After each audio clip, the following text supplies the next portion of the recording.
Hey guys, आज हम सिगीरिया में स्थित एक बहुत ही अजीब सी संरचना को देखने वाले हैं जिसे लॉयंस पॉज यानी शेर का पंजा कहा जाता है। सिगीरिया श्रीलंका में स्थित एक विशाल चट्टान है जिसका ऊपरी हिस्सा चपटा है और इसे रावण के महल के नाम से भी जाना जाता है। जब आप सिगीरिया पर चढ़ना शुरू करते हैं तो ये आम तौर पर सीढ़ियों की एक श्रृंखला है जहां आराम करने के लिए लगभग कोई जगह नहीं है, लेकिन बीच में एक सपाट जगह है जहां लोग ऊपर तक चढ़ने से पहले रुककर आराम करते हैं। ये एक बहुत ही दिलचस्प जगह है क्योंकि यहाँ कुछ विचित्र दिखता है। यहाँ एक अजीब से जानवर के दो विशाल पंजे बनाए गए हैं। ये बहुत विशाल पैर हैं। मैंने पहले कभी ऐसा कुछ नहीं देखा है। मेरा मतलब है ये बहुत ही बड़ा है। आप देख सकते हैं कि इसकी तुलना में मैं कितना छोटा दिख रहा हूँ।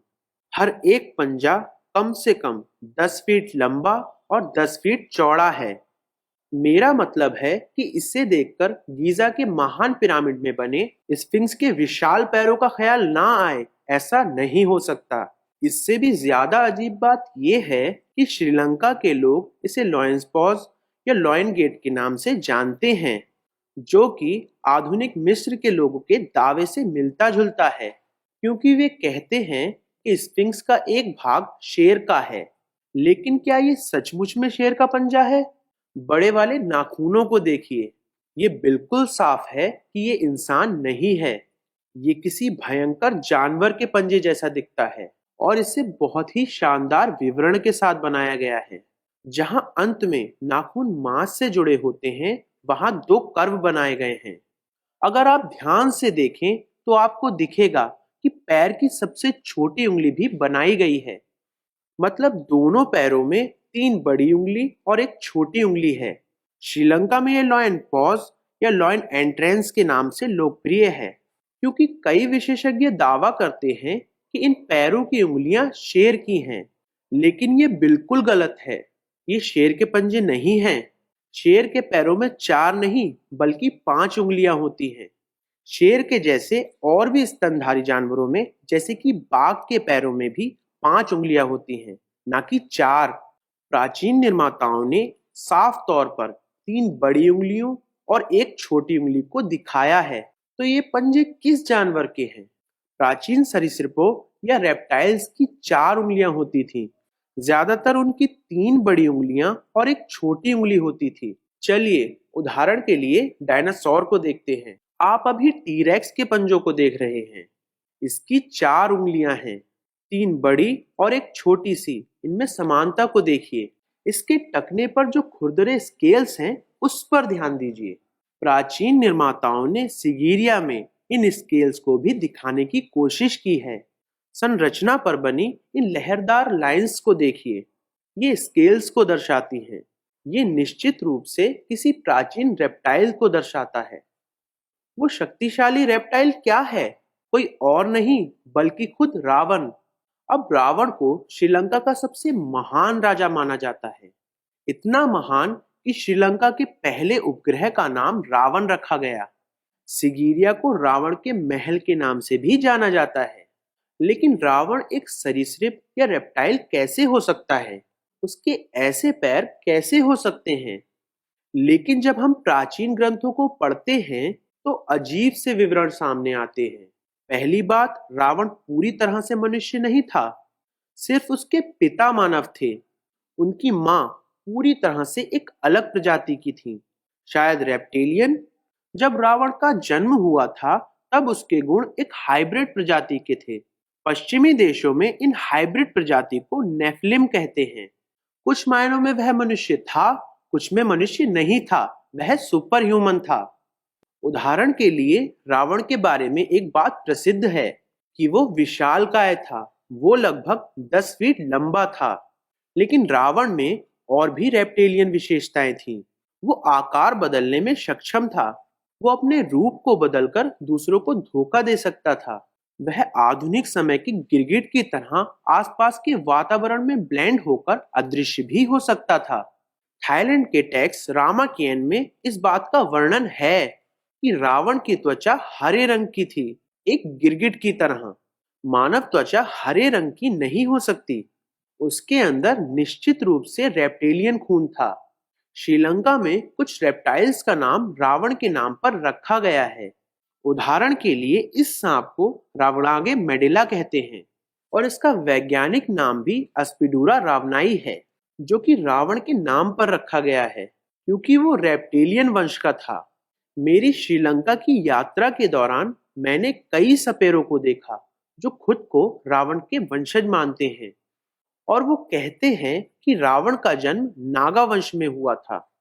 आज हम सोचते हैं कि नागा शब्द का मतलब सिर्फ सांप है, लेकिन ये सपेरे कहते हैं कि इनके मूल पूर्वज 2 पैरों और 2 हाथों वाले ह्यूमनाइड थे, लेकिन उनके पास आकार बदलने जैसी दिव्य शक्तियां थीं और वे अदृश्य भी हो सकते थे।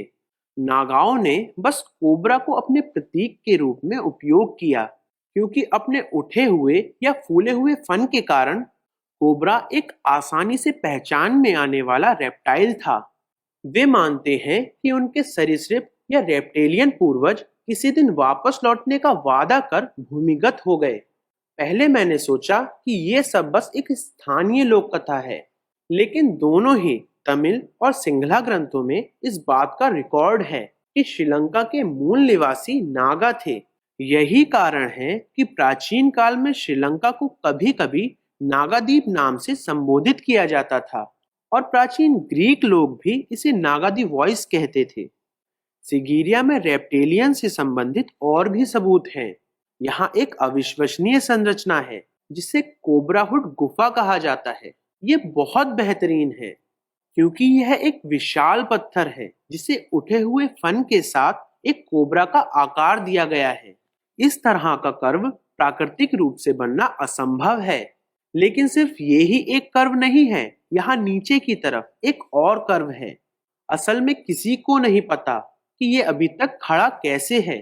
अगर आप गुरुत्वाकर्षण के केंद्र को देखें तो ये पत्थर अभी तक गिर जाना चाहिए था, लेकिन ये आश्चर्यजनक है कि ये अभी तक खड़ा है, जैसे कि ये किसी गुरुत्वाकर्षण विरोधी तकनीक का इस्तेमाल कर रहा हो। बिल्कुल, आप सोच सकते हैं कि ये सब पूरी तरह से नॉर्मल है और स्थानीय लोगों ने बस इसका एक नाम रख दिया, लेकिन ये सच नहीं है क्योंकि अगर आप ध्यान से देखें तो आपको इस कोबरा गुफा में कुछ प्राचीन पेंटिंग के अवशेष देखने को मिलेंगे। दोस्तों, ये बहुत ऊंचा है, लेकिन मैंने अपने जूम कैमरे से इसे कैद करने की पूरी कोशिश की है।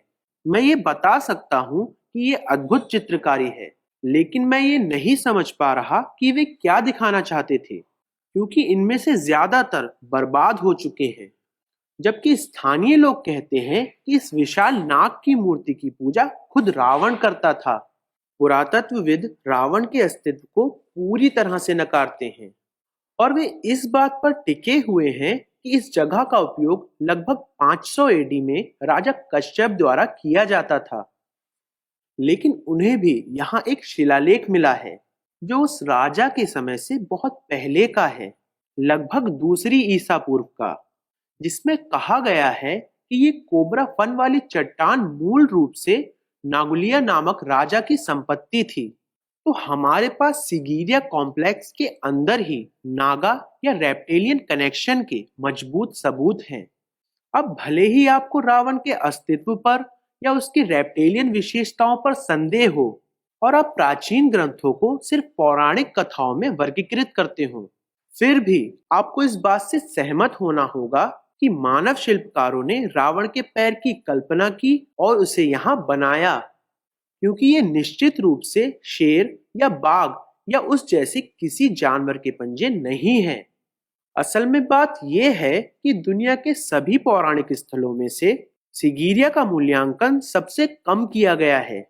जब आप इस जगह की छानबीन करते हैं तो आपको पता चलता है कि वास्तविकता आपकी कल्पना को पीछे छोड़ सकती है और यह जगह जितनी असाधारण है, विशेषज्ञों द्वारा उतनी अच्छी तरह से इस जगह का विश्लेषण कभी नहीं किया गया।